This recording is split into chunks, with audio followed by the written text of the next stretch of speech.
There you are, Kent. I'm alive. This is when you think, oh, what do I have hanging in my background? Yeah. What's behind my head that looks me look like I have antlers or whatever? Is it a professional background or not? What's the top of the ceiling look like?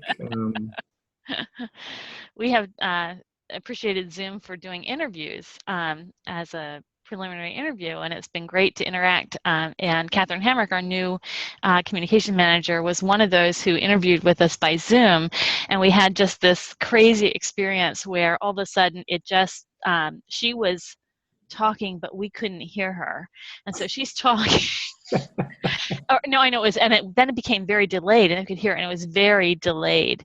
And so she was done talking, and we were sitting there just looking at her, and it was a really weird experience.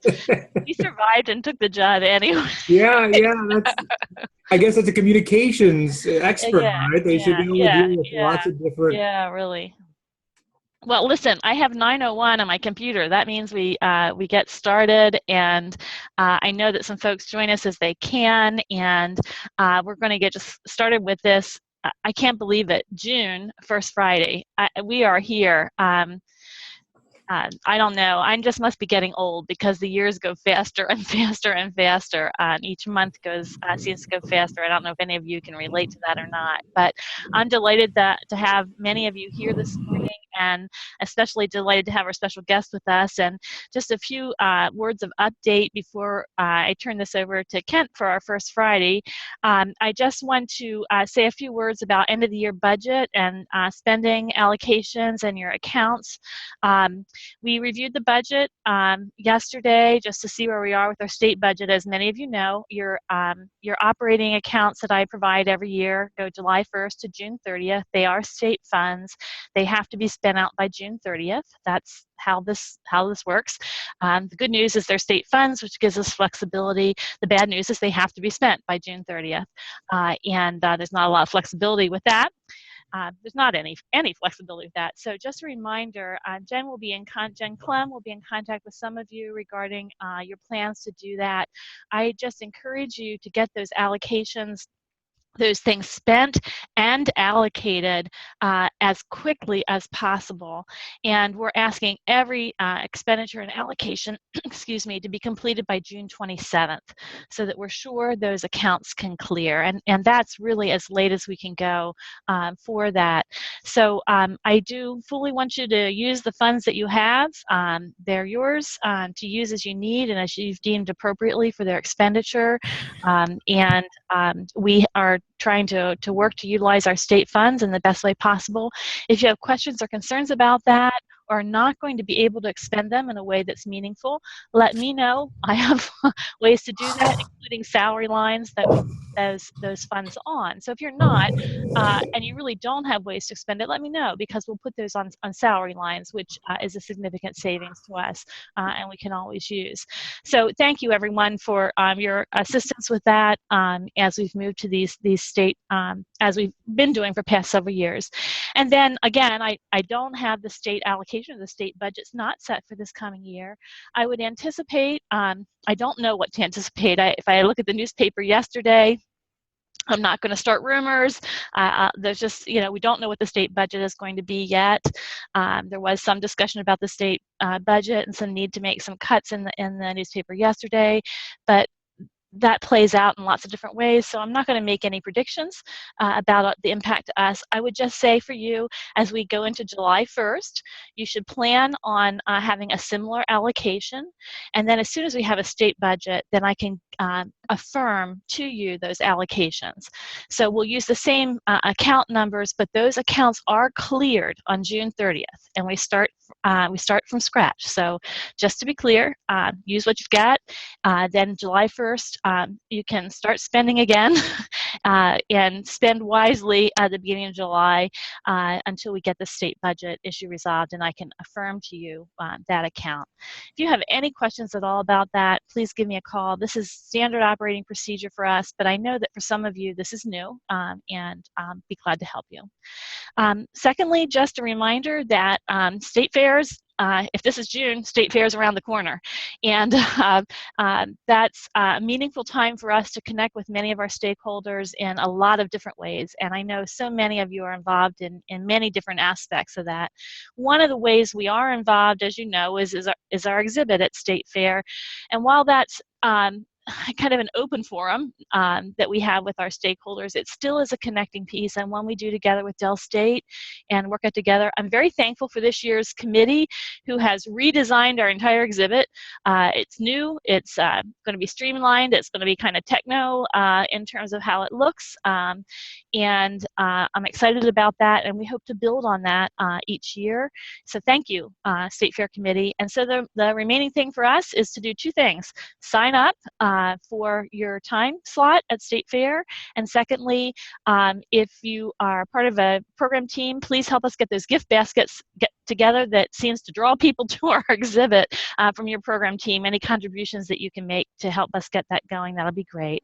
I will have the sign up, the doodle poll for the sign up to work at State Fair in today's Directors Weekly as a reminder, and you can sign up for there. And also, we will record today. We are recording. See the recording buttons on, and we're recording today's session. And so we'll put the recording of today's session, the link to that, in today's Directors Weekly, or hopefully today's Directors Weekly. And those colleagues of yours who may not be able to attend today will be able to link and connect to the recording to catch up on things that they've missed. So share that with them as well. So as always, if there's questions that you have, please feel free to email me. We can talk about these in the chat as we go forward today. And there's general questions for the good of the order. Feel free to send them as chat, as we're all connected today. That's a great way to do it. Otherwise, you know how to reach me, and I'm happy to take your calls. And not seeing any of those at this moment in the chat pod, I'm delighted today to have Kent Messer with us and joining us via Zoom. Kent and I have had some, I think, exciting conversations about the work that he is doing and the opportunities to integrate with the work he's doing as director of the, let me get this right, Kent, Center for Behavioral and Economics Agricultural Research. Did I get it all right or close? No, you had a lot of the right behavior words. And environmental. Behavior Yes. and environmental. I get it right here. I think of you as there's economics in there somewhere. Absolutely, absolutely.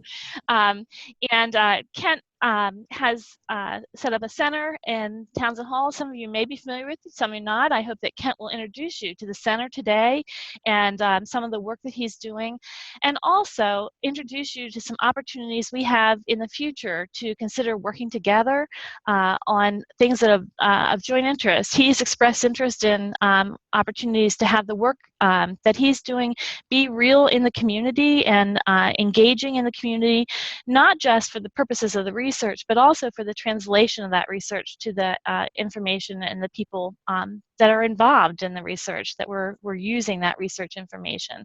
So that's where we come in, and that's the part we can collaborate on. So Ken, I thank you for joining us. I'm excited that we were able to get everything hooked up.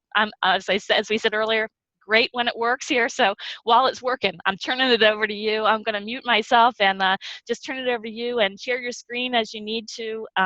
And just thanks again for joining us.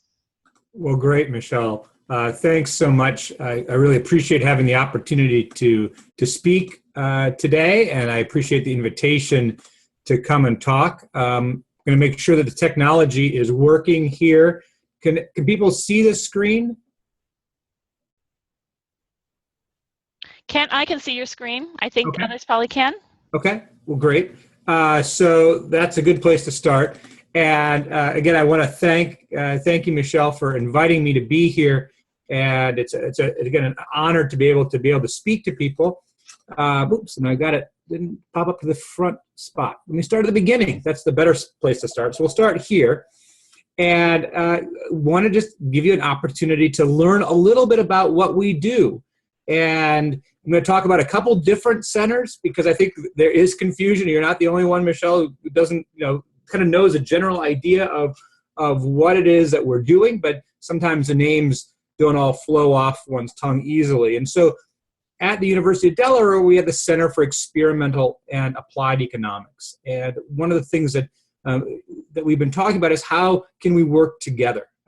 This is actually a robust group of people who work in the College of Ag and Natural Resources. We're down in 025 Townsend Hall, and as part generally of the Department of Applied Economics and Statistics.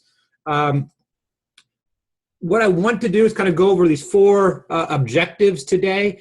One is to see, how can we work better to really fulfill the land-grant mission, right? So we've got research, we've got teaching, we've got extension activities going on in the center, but they're very, I'm not convinced that we have fully tapped the potential for collaborations on the extension side. So I really appreciate Michelle's invitation to come and talk today and to present. The thing I'm going to do is talk about what is experimental and behavioral economics and why should you care? Why do we think this is actually an emerging area within agriculture and the environment? Talk about the center that we have at the University of Delaware, and also to talk about a unique opportunity that we have for the USDA's National Center for Behavioral and Experimental Agri-Environmental Research. So I'll say that once, and after that I'll call it CBEAR the rest of the time because it can tangle anyone's tongue. But this is a center that I co-direct and is co-headquartered at University of Delaware, also at Johns Hopkins University. So there's kind of two different centers here, one that we have just at the University of Delaware and one that's this national USDA center that was established a year or so ago. And then I'm going to make a pitch to you to say, how do we work together more closely? How do we develop proposals that are of mutual interest and build those relationships? And I think this is just the first step of that. So finding out who would be, perhaps have overlapping interests, maybe set up some follow-up meetings up in Newark, down in Dover, other places to engage and discuss that, because there's a number of us that would be interested in these kind of discussions. And then I'm happy to answer questions, or at least I'll try to at any point. You can interrupt me, so it doesn't have to be at the end, but you might have to override me, otherwise I'll keep talking. But we certainly want to make this a dialogue and this not a monologue by me. But let's take a step back and think about, I think people think about economists, sometimes they don't really know what we do. Are you about the stock market? Or are you about, exchange rates? Well, this is not about what my type of economics. My type is really micro level, individual behavioral changes that we're looking at that often have an economic component. There's some incentives. There's some choices that have financial outcomes. These are the type of economics that I focus in on. And if we think about challenges in the agri-environmental condition, we can see that if we're going to do change that we want to see, it's going to have human behavior that are critical to those dimensions. And while there's a lot of theories out there, models, experimental station results out there to say, what do we think people will do? Maybe adopting a new BMP, how do they respond to a new food or a food safety crisis? Often the results we have aren't always great at predicting how people are going to actually do things in the field. How long will they adopt these practices? What will a disadoption be? How will they respond to new foods and so forth? And we know that simple observational designs, whether that's before, after, or within, without, are often insufficient. They don't have the counterfactual that we would really want to have to see what was the effect of one intervention or another. And if we think about this, we do this all the time in the natural sciences. We're always, we would never go and advocate for a new, crop without doing proper field testing and seeing it under different conditions. How does the crop grow, or how does the chicken respond to a new medication? We do careful trials and we do careful examinations. And we're doing that exactly the same with human behavior, right? Saying, okay, you just can't roll out a program and say, hey, is things better or worse now? You really want to be able to design it so you have a control, you've got a treatment, you want to evaluate behavior. And so we're looking at a lot of field experiments to look at this human behavior, program design, food response, and so forth. And again, we're using experiments because in many ways they can build upon that scientific foundations of replicability, of control, and so forth. And this is an approach that's not just happening at University of Delaware. This is happening very broadly. And in fact, there's been a big input from the White House and above. And so there's a broader, people may know about the evidence and innovation agenda, about strengthening agencies' ability to actually show something works, to have the counterfactual built in, to use experimentation, innovation, have new approaches to programs, program delivery, to ultimately increase how well the government is serving people, right? And this is all about, at the end of the day, how do we better address the needs of farmers, the needs of the environment? How do we do this in a good way and have evidence behind it? And this is a bipartisan group. I mean, you'll have both Obama and Ryan supporting efforts on this to say, this is good governance and we need to be doing it. In fact, the 2017 budget asks for specific guidance on how to, agencies are supposed to be able to have evidence behind their programs and investments going forward. And then the connection to behavioral economics and experimental economics has gotten a further boost as of last fall when Obama put together an executive order saying that we now need to understand behavioral insights to better have policies and programs that work better, respond to these respond and have better evidence behind it. And so again, there's actually been what's sometimes called the Nudge Squad. The White House Social and Behavioral Science Team was launched in 2014. I have literally weekly contacts with the White House team as part of CBER, and we're working on a variety of national and regional and Delaware issues as part of this. So there's a lot of focus on this. Some people ask what the politics look like. My understanding is that if Hillary Clinton is elected, she's very much strong behind evidence and behavioral science, and I think no one knows what Trump would say in this. But so you can guess the tea leaves a little bit, but they're certainly having these executive orders makes things go forward into the future as best as anyone can predict. So what is it that we do in the Center for Experimental and Applied Economics here?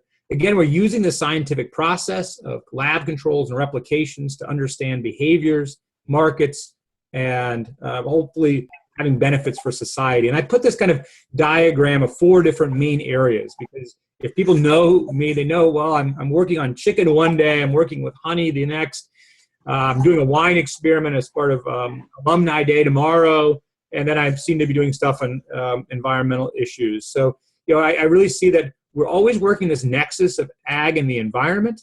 Sometimes they're pretty ag related, sometimes they're environment related, sometimes they're the mix. So we're looking at policy, we're looking at consumer behavior and marketing, we're looking at things around food safety, human health, the stigma response that people sometimes have in reaction to concerns about science and technology and food, and then looking at ecosystem service markets. How can we use more conservation, water quality, quantity? So I put a list of the different foods that I've worked on and that people in my center have worked on, along with the environmental concerns that, again, we want to do it. And I should say, we're always trying to be friends to the agricultural community, right? So we certainly have objectives that we want to achieve in a way that environmental objectives can be met in a way that is cost effective and works with the farming community. If we look at the team of people, so I joined the University of Delaware in 2007. The center now encompasses over 30 researchers and extension professionals just at the University of Delaware. Now, some of these are undergraduates, some of these are master's students, postdocs, faculty, other professionals along there. And then we have a network of at least 35 more people at other institutions that we regularly collaborate with. So again, it's a growing network. Sometimes it's amazing how much we've grown. And I guess, we're partly reaching out again to see how we can have strength in numbers and how to synergize things in a positive way. So again, I say we really care about the land grant mission. And so let me talk a little bit about that, and I'll emphasize the extension piece. But from a research perspective, we're doing really outstanding things. Again, since 2007, I think we're at 50 peer-reviewed articles in many of the top journals related to ag and environment and general economics. I teach a graduate level course on experimental economics. People can join in this fall if they want to. We'd love to have people do that. That's been supported by the National Science Foundation. And again, we work closely with students as teaching components. But we also care a lot about extension and outreach. And this is just a sample of the projects that have happened relatively recently that have an extension piece to it. And these kind of have evolved, frankly, through just conversations and collaboration. So I've had an opportunity to work with Debbie Delaney on honey, looking at consumer demand for honey, the ecosystem services that are provided, the Northeast Extension Risk Management Education Center. I helped fund that. Jen Volk, I think you're on the call, and you were very instrumental in helping set up a nutrient management adoption technique, something we call AgVise that I'll talk about later. That was funded by USDA. We've worked across with NOAA Sea Grant. John Ewart's really helpful, and others on oysters that we have a couple different projects involved with. And yeah, we also find that we're working more and more with people outside the university. And I think that's good, and that's fine. But I always think, well, maybe I should be working closer to home. And that's why I wanted to, again, reach out to Michelle. But we've worked with Lori Lynch on market designs and her extension appointment at Maryland. Working with, just hired Mark Masters with CBER and working with him down at Albany State University in Georgia and with USDA funded money. And we just have this large $10 million Center of Excellence on food produced with non-traditional water. That's a connection with UD, Maryland, University of Arizona, University of New Mexico. And again, a lot of extension people are part of that large Center of Excellence. So again, these are things that I care about. I think they work. I believe they bring a lot of value added to have the extension part. I learn, the research get better, and hopefully there's some good products out there for people to extend and outreach to their key stakeholders. Another example of some of the extension work that I've been involved with, and this may be policy extension work, but I was the chair of the recent CAST paper that some of you may be aware of about process labeling for food, and looking at the consumer behavior impacts for ag policy and the ag sector. How do we understand about consumer behavior, whether that's GMO food and the labeling there, organic, how do people respond to the natural label? This ended up being the most downloaded CAST paper in history, and it continues to have ramifications on the current bills in the Senate and the lawsuits in Vermont about GMO labeling right now. And so it continues to have a lot of focus. And again, I think it's the kind of thing I love to do, right? Here's good research that's then put out into a meaningful way that people can engage with. So I was honored to be asked to share that. And I think a lot of this is now we're kind of incorporating this into new research around food and saying, how do we have, increased consumer demand for foods that have real positive environmental externalities? So we have a couple projects, working on oysters in the Delaware Bay. We know others have been working on seashore mallow, and we'd be happy. We've had continued discussions on that as a coastal resilient plant. And even some discussions with, what I call lettuce of the sea, seaweed, again, things that could really be good products that, don't have competing land use so much, but could really help with nutrients as well as food. So these are kind of emerging issues that if people have interest in, I'd love to talk about how do we work with people. Michelle mentioned that we have facilities in Townsend Hall. And so if we look in the top left picture, we can see the type of not mobile, but it's a flexible space. So depending on the needs of the space, we can configure it in lots of different ways and have computers interacting, whether it's students or community members. And so we have that space, a small and larger research area. But increasingly, for the things especially that this group would care about, we want to go out into the community. We want to be able to engage with consumers who have more experience. We have satellite relationships with the Osher Institute in Wilmington. We go to the Department of Motor Vehicles all the time. You can see on the bottom right, we're going to be spending our time on the Cape May Lewis Ferry, floating back and forth and talking to consumers about their interest in oysters, especially if they're tourists, to get an evaluation on that. And then something that we're really excited about for people who are at Ag Day, they may have seen the brand new, what we call a tuk-tuk, and that's our mobile lab.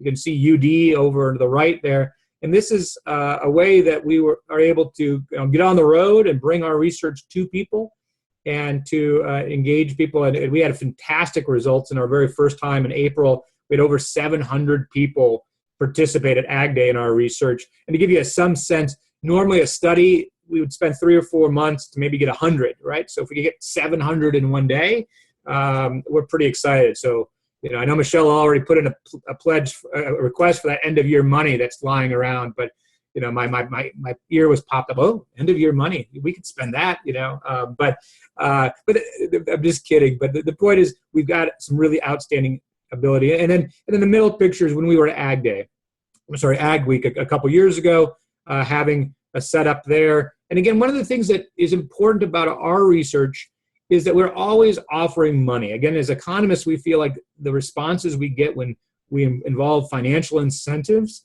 are very valuable. And so we try to avoid the hypothetical bias that plagues some survey designs by having people put their money where their mouth is. And so in this case at Ag Week, we were paying $50, $75 for people to participate in our research. It makes it expensive, but we also want to recognize that farmers, consumers have a real value for their time. So people really tend to like our research. That's one thing that people are attracted to it, because they if nothing else, they walk away with a gift cards, cash, whatever.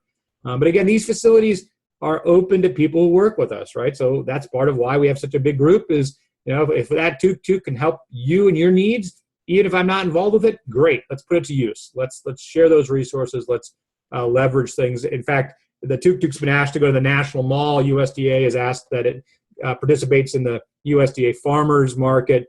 And so we're going to be taking it down to DC and showing it off down there and doing experiments. So again, ways it can help you, let us know. I've mentioned a couple times about this National Center for Behavioral and Experimental Economics. And really, this is a broad consortium of land grant institutions, major research groups that are interested in helping farmers, ranchers, and landowners, working with them to carefully design what we call a randomized controlled trial, just like you would see in medical testing. You want to know that if you're going to adopt a new program, you just don't roll it out and spend millions, or in this case, billions of dollars without knowing it works. Let's do careful design to make sure that it works, and use behavioral economics to make it even work better. Because the end result is we want evidence-based programs that achieve greater levels of participation, satisfaction with programs, and better outcomes, all while reducing program costs. So, it's a little bit of, utopia kind of language, but this is exactly why, the White House is behind it, why there's such a focus, is that this has been shown in lots of other contexts, in education and criminal justice, in lots of other realms to actually make a big difference. And so that's what we're doing in the agro-environmental world. And here's just a sampling again of the broad coalition of people at Cornell, at University of Chicago, and Colorado State, Ohio State, that all joined our coalition. So Paul and I run it, but we try to do it as a broad umbrella that can really facilitate research from a number of people. So again, we're excited about it. And you can see up the upper right, we've got Mark Masters as outreach director. And I was kind of saying, Michelle was kind of like, well, we had to go hire. I didn't know who to hire locally. We had Mike McGrath for a while until his health turned a little bit in a negative way. And so we see outreach as always part of it. I think we could have 2 or 3 people doing outreach on CBER because the demand is there, the impact is there. So we'd love to see ways of doing it. And just as a way of looking at kind of the projects that CBER is involved with at a local or a broad scale. One is people may be familiar on this call with the what we call AgVise, the Agricultural Value Innovation and Stewardship Enhancement Project. This is the project that we did at Ag Week a couple of years ago. We just did another round of it earlier this year, where we're asking people to name their own price in an auction to implement nutrient management practices. Jen Volk was very helpful in helping us identify the practices that could be rolled out and that farmers may be interested in or may not be interested, right? It's okay to find out that people really don't like phosphorus filters and tanks, or they're really reluctant to do trees. But now we can put a price value of how reluctant they are. What price would they like to see if they were going to adopt it? So we've been rolling out that program for a couple of years and have more USDA funding to do that in the future. Another example is we've been looking at the upper Midwest on histosol soils. We don't have too many of those in Delaware, but these are muck soils that, when drained, have high carbon emissions. So if you look at the greenhouse gas emissions from soil around the country, a lot of these are the histosol soils. We've got 10,000 farmers in our study right now working with USDA to nudge them to participate in more conservation practices, and we'll be watching this over a multi-year time period. So, a broad effort that's being run at the highest level within USDA. We've been working with the NACD, the National Association of Conservation Districts, to increase voluntary contributions throughout the country. So we've got every country and many other jurisdictions outside that still have NACD connections that we're working with ongoing. And also working with NRCS through the Chief Weller's office on the new resource stewardship evaluation tool. I know it's been used a little bit here in Delaware, but there's pilots going on in Iowa, New Jersey, and South Dakota that we're involved with as NRCS considers a new kind of certification for sustainability. And again, how do people use that tool, adopt it, have good management? So these are just kind of a sampling of the projects that CBEAR is engaged in. Our research does take money. It does take time and people. And fortunately, we've been pretty good at raising money in that regard. So since 2007, we've been part of projects that have been funded at over $44 million. And they really range the spectrum. So USDA is a big funder, and the National Science Foundation is a big funder. We've gotten some support, though not as large, from the state of Delaware. So I think it's kind of an undertapped resource, given our work's relevance. But EPA, NOAA, and others have supported. So we try to build in grant writing capabilities within our group. We're writing 4 or 5 grants this summer to the new AFRI call. And again, if there's ways of connecting in with outreach, I think that's really critical. And if there's ways of doing extension, I think those projects sell better than we can do by ourselves. And so, I think I kind of give you a little sense of what we do. But the point is we're looking for collaborations, and one of the things I talked with Michelle about, it's like these should be mutually beneficial, right? I mean that's obvious, but if it doesn't work for you or doesn't work for us, then it probably isn't a great collaboration. But we want to find ways that are meaningful, that elevate one's program, that elevates our ability to continue to do the work that we find valuable. And I would kind of put our kind of needs out in a couple different dimensions.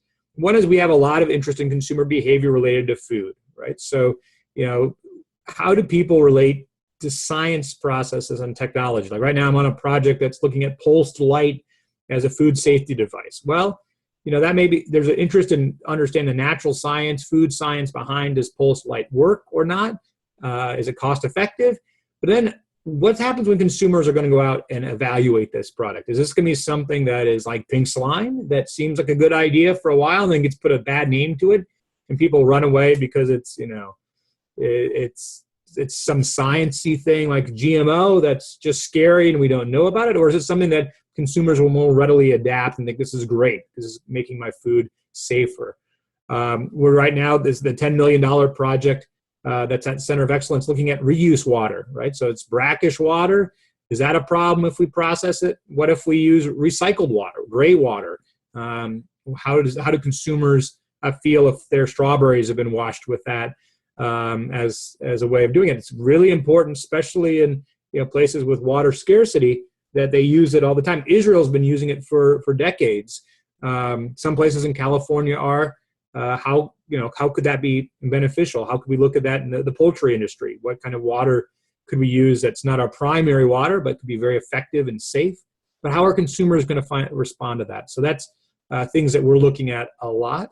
And I think there's a natural partnership because people know that, more than ever, that what's driving science right now is in part the concerns around the consumerist backlash, the GMO concerns, the RBST in milk and others. So there's increased need to have a social dimension piece to this. I'm always interested in new foods that have positive externalities. I think these are really exciting emerging foods, such as lettuce of the sea, that could really be something that's good for Delaware, might offset some of the concerns of land use and help deal with these nutrients that are in the water. Let's use these nutrients to grow more food, but maybe we do it off the coast. So I'm interested in that. I put Leah Palm-Forrester. People don't know Leah. She's a fantastic new hire in our Department of Applied Economics and Statistics. She shares my passion for extension and outreach. and she's also interested in collaborating. She just told me this morning that she's collaborating with extension people at Nebraska, and she would love to be able to do that at Delaware. So we'd be happy to meet with you. And she shares many of these same interests, especially on the agro-environmental programs. How do people go about adopting new practices? How does people participate in farm preservation? We know there's a kind of an emerging area of non-compliance with state and federal programs. People sign up with NRCS, but they actually don't go through and implement all their practices. What kind of things could we do to help improve that situation, or develop markets for environmental services or other things like that? So again, if people think about the ways of engaging, we're going for AFRI proposals. We're going to be part of the new putting forward a white paper for the new EBSCOR money. That's a $24 million proposal that I'm a co-PI on for the current one, and we'll be going forward there. I would love to see a new extension piece to that. They traditionally haven't been part of the NSF EBSCOR programs, but I'm very open to seeing that. And I think that's what we're really trying to get at, is how can we have more people in this picture that have a real extension side to it. And that's why we wanted to open up this dialogue and answer your questions and hear your thoughts as well. So I'm going to stop there, but I'm certainly happy to answer questions and clarify anything that came up. Kent, thank you so much. Very interesting. I think I'm getting the titles down. I think I'm at least getting straightened out on that today, and you've helped me with that. I just want you to know that my high school science fair project was creating, using algae to make cookies. So I think I'm perhaps interested in your seaweed from the sea for food. I have some high school experience in that regard. Excellent, excellent. So, you have to give us the recipe there. Yeah. So I think there's real potential back to my high school days of algae and cookies. That was a winter project. But no, they're all, I think he's described a lot of exciting things, and I think there's probably are some questions out there. Let me just kick them off by following up to your last comment about EBSCOR. Perhaps the group that's gathered with us today doesn't have a lot of knowledge about EBSCOR, so could you talk a little bit about what EBSCOR is and the focus of that, and how maybe extension could tie into that? I don't know that we've done a good job of bringing extension to the table to talk about that, as that's being done, that we've been around the table for that conversation. So perhaps you could give some examples of what that is and how the focus of that and how extension might be related to EBSCOR. Yeah, so that's a great question. So EBSCOR stands for the Experimental Program to Stimulate Competitive Research, right? So that's the name EBSCOR comes from. This is EBSCOR exists in many funding agencies, whether that's NSF or USDA, Department of Energy, and so forth. But they're really efforts from the state level, from the federal level, to make sure that research in all states and many of the territories as well are really being enhanced, and that there's an investment in the infrastructure and power of the research effort, and also the outreach efforts as well. So now Delaware is not an EBSCOR state for USDA because we already do a good job at securing a certain amount of money. There's like a threshold around, maybe it's about a little bit less than 1% or something like that. If we get of the budget overall of USDA, then you're not an EBSCOR state, but if you get less than you are. So for NSF, we are an EBSCOR state, and these are 5-year projects that are helping try to stimulate research. And so I was asked, Don Sparks is the current PI of the state's EBSCOR program. And right now it's still probably 2 years away, so it's a long-term project for those people who want the vision, but that's partly the size of the project and the type of scrutiny these large projects get. But there's going to be white papers accepted, I think, in September 1, that will then go through an internal University of Delaware competition, a state competition, and then eventually get out to the national competition. One of the goals is to see if we can try to at least the group that I'm involved with is thinking about how can we reach out better to extension, have that be a component to our work. It's a fluid situation as we put together the white paper, and there's no guarantees of anything what's going forward. I know there's a lot of interest around the state for people to participate in it. So it's a fluid situation, but if people are interested in talking more on some of these themes, I'd be happy to engage with them on it.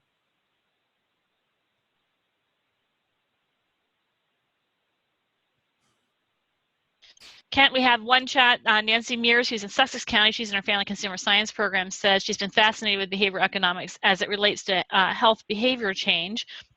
And so maybe I could ask you to talk a little bit about that. Ken, I'll put this into the form of question. So I noted with interest that your colleague and co-PI on this is from Johns Hopkins. Yes. And obviously they come from a health perspective in some form. So could you talk a little bit about their interest in this? And you mentioned health in that. There weren't a lot of specific examples currently of research around that. Health has longstanding been an important item for us in Extension 4-H. The fourth H, you may or may not know, is the fourth H is health. Absolutely, yes. So we've been doing health in our youth programming from day one.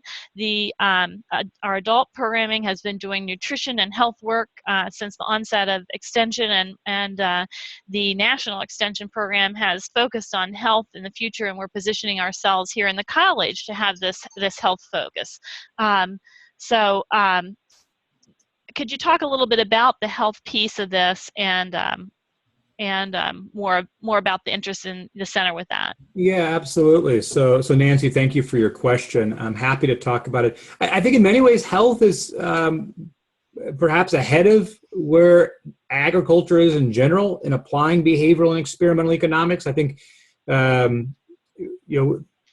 is kind of still on the back end of things. So what some of my colleagues that I showed earlier were David Just up at Cornell University, and I've worked with Brian Wansink as well at Cornell, and they've got a similar USDA-funded national center called the Ben Center that focuses a lot on childhood nutrition and looking at how do you have different interventions. And one of their favorite interventions, of course, is to change the school lunch line. What if you make the white, the white milk in front of the chocolate milk?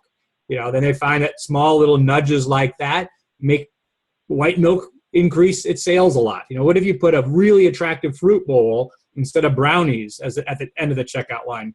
Kids eat more fruit, and then do they just not only pick it up, do they eat it, right? So that's a key thing.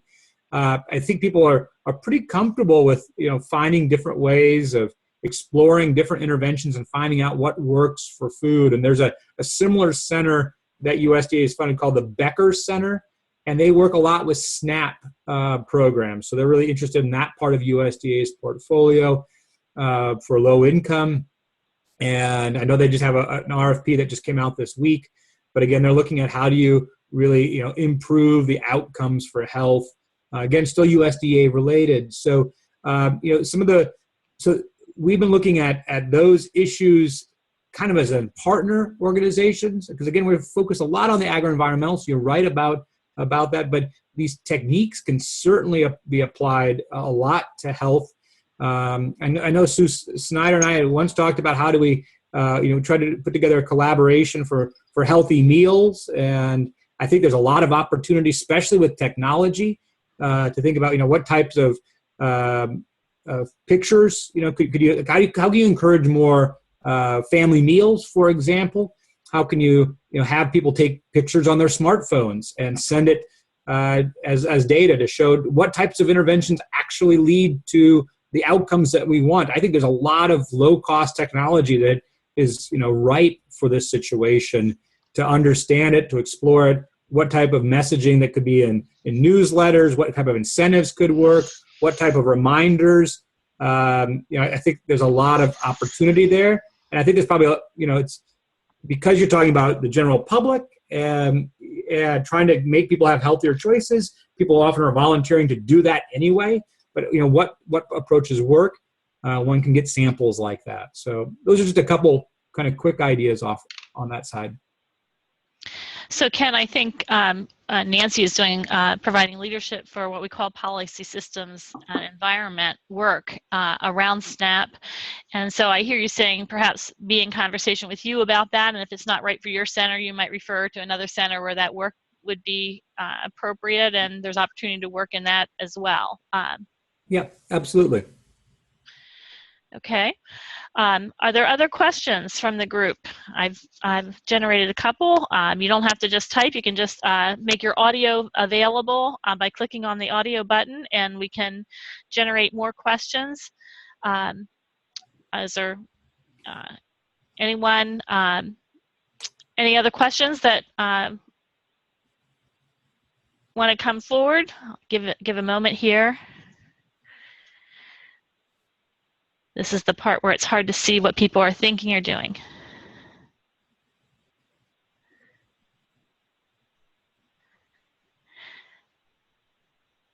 While we're waiting for that, Kent, I will share that yesterday I had a conversation with Holly Porter from DDA, who is currently writing our FSMA, which is related to the Food Safety and Modernization Act. And the proposal grant that went in yesterday around FSMA, Delaware's response to that FSMA legislation and policy that's really coming out of FDA.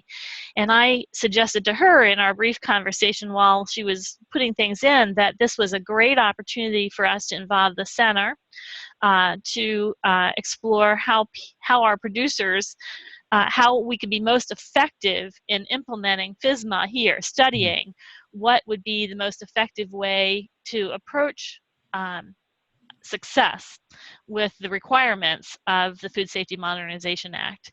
And we talked yesterday about how we really work in the Mid-Atlantic region. And while we don't have, we might have 50, 60 producers in Delaware that are going to be impacted by this, that there's opportunity for us to look at this. We really operate in their fruit and vegetable growers is an Mid-Atlantic group, Delaware. It's Delmarva fruit and vegetable growers. And we might really, I encourage her to bring us all to the table in the coming months, and she's agreed to do that, to talk about the multiple ways that we can be involved, not only just implement some effort for Extension be responsible for the teaching component of that, but also to evaluate what is the best way to go about doing this, to get compliance or to be in even voluntary. Some of it's voluntary, and how do we best do that? And this would be great work for the center, I believe, in the fruit and vegetable area. So I hope that we could bring you to the table for further conversation about that as we move forward. Yeah. I would love to be a part of that. I think that sounds great. Something that I always say is, it's interesting to me as a social scientist to think that we often roll out programs and you ask why. Well, it seems like it's a good idea, right? It seems like there was some research out there that might suggest this is the right way to go. But rarely do they really say, well, let's test it. I mean, you guys are the experts on extending information, right? So, but there's often multiple different ways that it could be presented. Sometimes it's nice to have evidence to say, you know what, this is the right way. We can compare it to a couple different routes and say the outcomes that we care about are most promoted with this type of extension education. I think these are very natural spots. I always say we are often running experiments, but we never have a control group. So we never know if it really works or not. And before and after, there's also so many other things changing with the economy, with migration patterns. But if you have careful design, you can actually control those things and have real evidence to say, our extension education is effective here. Here's the messages that we didn't work as well as we thought, and here's how we're improving them. So it's not saying that extension is not valuable, but it's saying here's how we refine, test, adapt, and learn and do better going forward. And I think we'll find that those type of things are being asked more and more from the federal agencies that we're getting money from, because they're being pushed from a top too. So getting ahead of that curve could be really, really valuable and ultimately provide valuable insights. So again, I think, while we're reaching out right now, I guess at the same time, say, as you guys see opportunities, say, boy, that sounded like a good idea to do these types of tests, but I don't know how to do them. Our center is there to help and be there as a service. Great. So I hear you saying, Kent, that you can be both helpful to us in terms of needs assessment about the ways to approach something, as well as evaluation of did it work kinds of things. And both parts of the extension is very much involved in our programming. So I will just add to what you just said that I did put money on the table for cooperative extension in our program teams.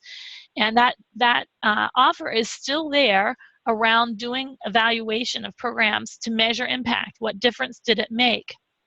I think Kent is providing an example of one of the resources we have that can lead us in that experimental approach and uniquely find ways to measure whether some of the things we've done have made impact. So I want to remind you of that today.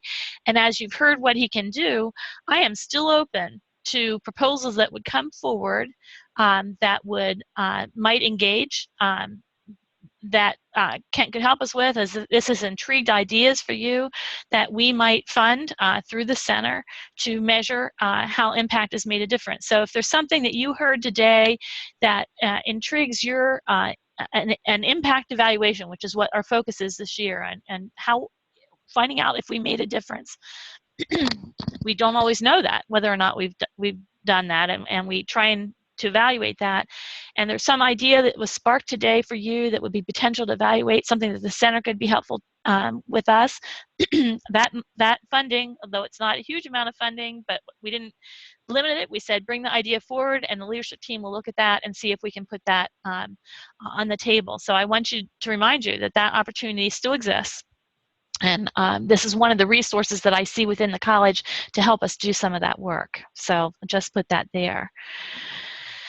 Are there any other questions? I know we're getting near the end of our time, and I really appreciate the conversation. I hope you're as excited as I do. I know I get real excited about evaluation stuff and opportunity to measure change. That's why I'm so excited about the work Kent's doing, because I think it is so aligned with what we try and do ultimately with extension. He said right at the beginning of the part, he said, this is an opportunity to do some evaluation of about behavior change. They're about looking at behavior change of individuals.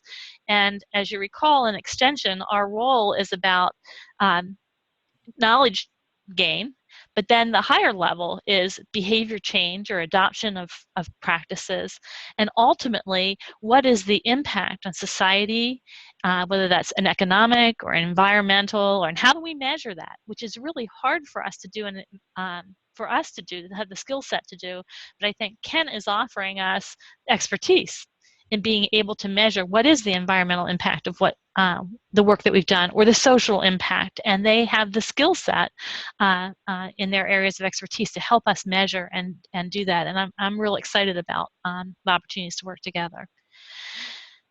So Ken, I hope this will, while we're not getting a lot of questions from here, I think hope it will inspire some thinking, and people have time to reflect on this a little bit, and that over the course of time, that this conversation will lead to further work. And I want to extend to you our gratitude for extending the invitation to us to work with you, and your interest in the land-grant mission, and how we are similar in that regard, and our interest in that, and that I look forward to working with you, as I think the whole organization will, as we move forward. And I'm excited to think where we might be a year from now in the opportunities to work together. So I thank you everyone for joining us this morning. Ken, anything else before we close this off? No, I appreciate everyone's listening, and thank everyone for their time today. I know that's always very valuable. You'll see my emails at the bottom.